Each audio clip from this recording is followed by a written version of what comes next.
Consultant, a coach, a fractional exec, or an agency owner, and you've spent the last 3 years quietly resenting your business because every dollar you make is tied to an hour of your life, hold that thought. Because here's what nobody told you about hourly pricing. The exhaustion you're feeling isn't because you have too much work.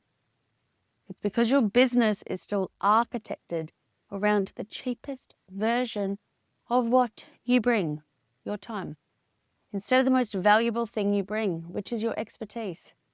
And no amount of raising your rate is going to fix it until we fix the model. In the next few minutes, I'm going to walk you through exactly how to move out of trading time for money without losing your clients, your income, or most importantly, your peace of mind. And in chapter 3, I'm going to give you the offer architecture my 6- and 7-figure clients use to charge for value instead of hours. So stay with me.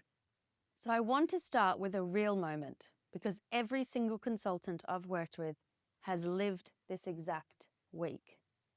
A client of mine, let's call her Priya, brilliant strategist, mid 6 figures, fully booked 3 months out, said, "Caitlin, on paper, this is the best year I've ever had. And I've genuinely never felt worse in my business. I'm answering Slack at 11 p.m. I'm doing scope creep work I didn't quote for. I priced one of these clients at $300 an hour and I still feel like I'm losing money. What the hell is going on?" And I said, "Priya, you don't have a pricing problem, you have a model problem. So no matter how high you raise your rate, you're capped by sleep, by sanity, by the calendar. Somewhere between the version of the business that built their reputation and the version that's actually scalable, where the very thing that made you successful, being available, being thorough, being the one who shows up, is now the think your next level." So today we're talking about how to actually stop trading time for money, not as a fantasy, as a structural decision your business is ready for right now. Okay, so first thing I need you to understand, the deepest belief that keeps experts stuck in hourly billing isn't strategic, it's identity. Somewhere along the way, you absorbed the story that you have to be exhausted to deserve the money. That if it didn't cost you hours, it couldn't possibly be worth a fee. That the proof of your value is the visible labor, the calls, the docs, the late night edits, the over delivery. Please hear me. Time is not your product. Your expertise is. When a senior consultant walks into a room, looks at a problem for 15 minutes and tells the client exactly the move that will save them 6 months and $300,000, the value of that conversation is not 15 minutes of time. The value is 15 years of pattern recognition compressed into the right answer at the right moment. That's what the client is paying for. The hours are just the delivery vehicle. But here's what hourly pricing does structurally. It trains the client to monitor your time, not your value.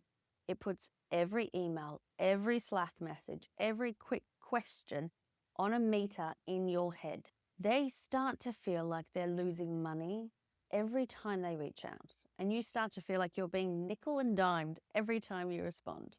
Both sides lose. The relationship gets transactional, the work gets smaller, not bigger. That pattern, undercharging, over-delivering, billing by the hour to feel fair, wasn't your fault, it was your protection. It's how you built trust in version 1 of your business, but it's not the model that's going to support version 2.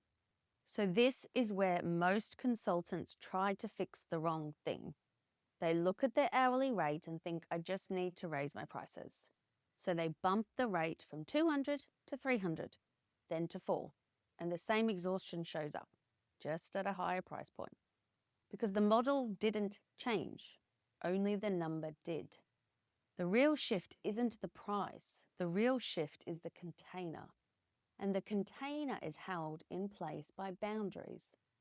Here's what I see most consultants doing that quietly destroys their business. The proposal says one thing, the relationship slowly says another. Every single one of those exceptions feels small. None of them feel worth fighting over. And then you look at your week and realize you're delivering 40% more than you charged for, and you're the one who's tired, not the client. Scope creep doesn't start with a big ask. It starts with the first small exception.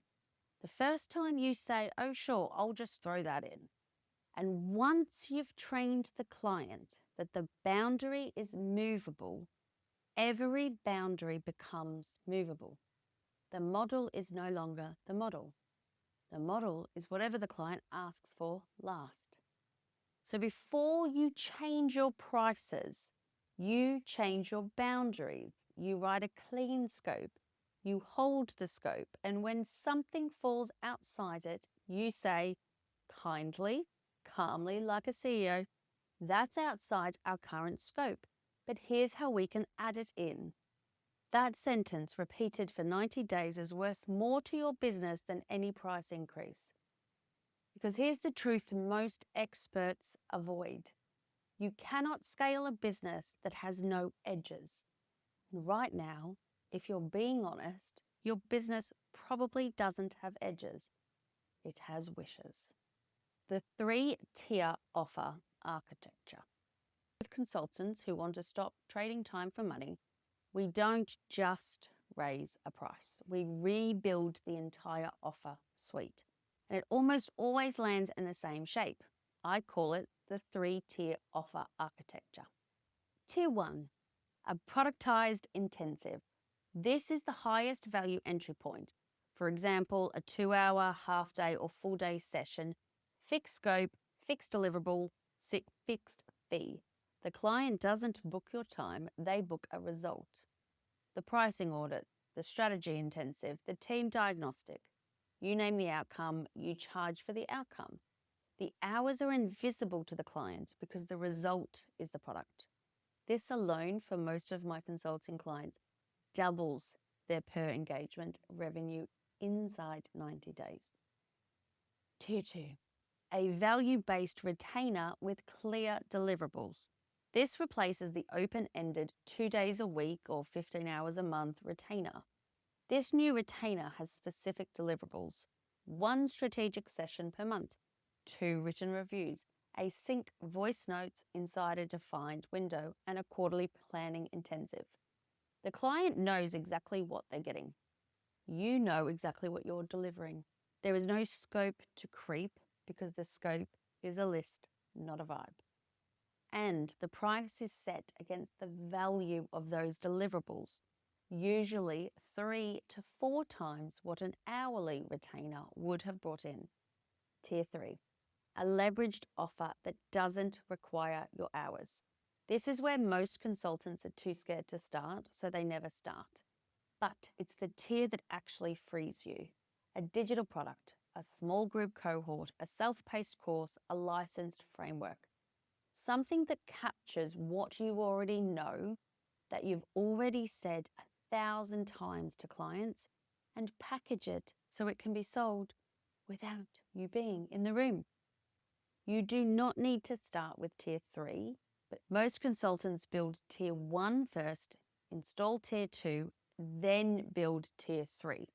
But knowing all 3 tiers exists and that your business is meant to climb that ladder changes how you think about every decision you make this year. This is hitting. If you're realizing your model is the bottleneck, not your effort, that's the entire reason the Calm CEO map exists. And it's only $17. Links pinned in the comments and in the description below. Grab it whenever you're ready. We'll keep going. Okay, so now is the part most pricing advice completely skips. And it's the part that decides whether any of this actually changes your business. Because you can build the cleanest office suite in the world. Productized, intensive, delivery-based retainer, leveraged offer. And if your nervous system doesn't believe your expertise is worth that price without the hours backing it up, you will quietly sabotage every one of those offers. You'll discount on the call, you'll throw in extras for the client didn't even ask for, you'll over-deliver until the value-based offer becomes an hourly offer in disguise. Because the old identity is still running the new model. The deeper work in this, you have to be the first person who believes your expertise is worth what you're charging, without the labor as proof.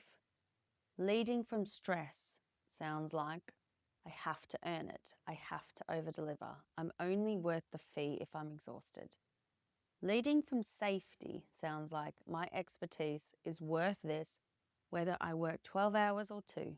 The fee is for the value, not the visible effort. The market will not pay you for value you don't believe you have. Pricing is a mirror. It reflects almost exactly what you believe you're worth without proof. So when you raise the price and feel the resistance, that resistance is not a sign you priced wrong. It's a sign your identity is catching up to your model. And the rep is to hold the price anyway, while the body learns it's safe to be paid this way. That's the work that actually scales the consulting business, not the rate card, the internal flaw underneath it. So here's your homework, and I mean this. This week, your only job is to make one structural move, just one. Pick the tier that's most missing from your business right now. If you're hourly across the board, your move is tier 1. Design one productized intensive, one outcome, one scope, one fee. Write it down on a single page. That's it. If your retainers are vague and creeping, your move is tier 2. Write one current retainer into a deliverable-based scope. Specific sessions, specific reviews, specific access windows, and the next time it's up for renewal, present the new version. If you've already got tier 1 and tier 2 working, your move is tier 3. Capture one thing you already teach your clients into a single asset. A workbook, a template, a short paid masterclass, a guide, not the whole funnel, one asset, one tier, one move. This week. The consultants who stop trading time for money aren't the ones with the highest hourly rate. They're the ones who decided their expertise was the product, not their availability. Who built containers with edges, who held the price even when the old identity flinched. That's you.